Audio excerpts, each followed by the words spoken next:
दोस्तों, income tax ना देना पड़े, इसके लिए लोग क्या क्या नहीं करते हैं, क्या क्या जुगाड़ नहीं लगाते हैं। आपको जानकर हैरानी होगी कि कुछ ठेले खोमचे वाले, चाट बेचने वाले, गली मोहल्लों में किराना का धंधा करने वाले ऐसे लोग हैं जो कि करोड़पति हैं। एक घर की बात तो छोड़ दीजिए, इनके पास 2-2, 3-3 घर हैं, सैकड़ों बीघा जमीन के मालिक हैं ये। लेकिन किसी को इनके करोड़पति होने की भनक भी नहीं थी। इनकम टैक्स डिपार्टमेंट भी इनसे अनजान था। दिखने में मामूली लेकिन करोड़ों की कमाई करने वाले ये लोग एक ढेला भी इनकम टैक्स नहीं दे रहे थे और ना ही जीएसटी ही दे रहे थे। लेकिन इनकम टैक्स डिपार्टमेंट की नजरों में आखिरकार ये आ ही गए। जांच में 1-2 नहीं बल्कि 256 ठेले वाले करोड़पति मिले। सालों से ये करोड़पति ठेले खोमचे वाले, किराना दुकान चलाने वाले किसी तरह बचकर निकलने में कामयाब हो रहे थे। लेकिन बिग डेटा सॉफ्टवेयर की मदद से इनकम टैक्स डिपार्टमेंट की जांच में इनके नाम सामने आ गए। बिग डेटा एनालिसिस में पाया गया कि इन करोड़पतियों ने ना तो अपने बिजनेस का जीएसटी रजिस्ट्रेशन कराया था और ना ही कभी कोई टैक्स ही दिया था।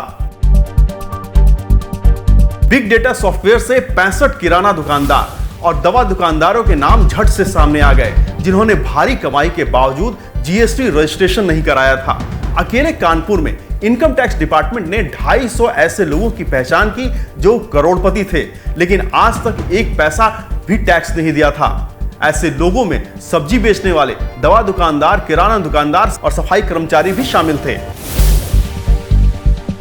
जांच में पता चला कि रोड पर धंधा करने वाले इन बेनामी करोड़पतियों ने पिछले 4 साल के अंदर 375 करोड़ की जमीन खरीदी थी। इन्होंने खेती वाली भूमि और स्वरूप नगर, आर्य नगर जैसे महंगे इलाकों में जमीनों में निवेश किया था। कुछ पान बेचने वालों ने भी लॉकडाउन में 5 करोड़ तक की प्रॉपर्टी खरीद ली थी।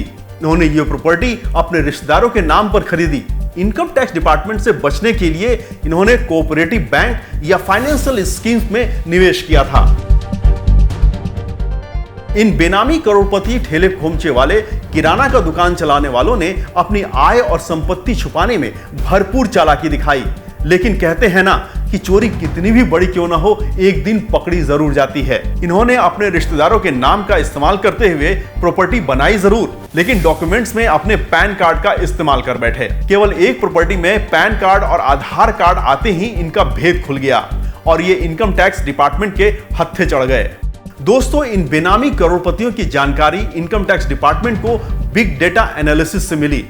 डेटा यानी कि इंफॉर्मेशन आपको कई माध्यमों से मिलती है, जैसे कि अखबारों से, किताबों से। डिजिटल डेटा वो इंफॉर्मेशन होता है जिसे कंप्यूटर की मदद से डिजिटली तैयार और प्रोसेस किया जाता है, जैसे ईमेल, फोटो, वीडियो, आंकड़े इत्यादि। अलग अलग फॉर्मेट में मौजूद ये सब डिजिटल डेटा है, यानी कि कंप्यूटर, मोबाइल के माध्यम से की गई एक्टिविटी एक डेटा तैयार करती है।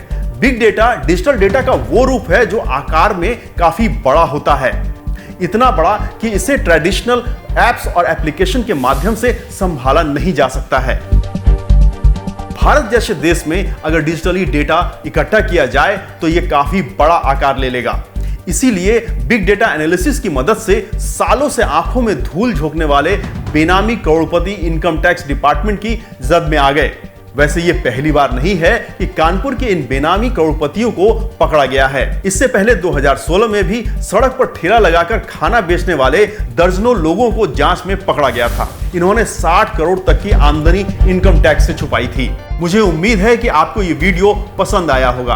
अगर आपने मेरे YouTube चैनल इंडिया लॉगबुक को अभी तक सब्सक्राइब नहीं किया है तो इसे तुरंत सब्सक्राइब कीजिए और अपने फ्रेंड्स और रिलेटिव्स में इस वीडियो को शेयर कीजिए ताकि ये वीडियो ज्यादा से ज्यादा लोगों तक पहुंच सके।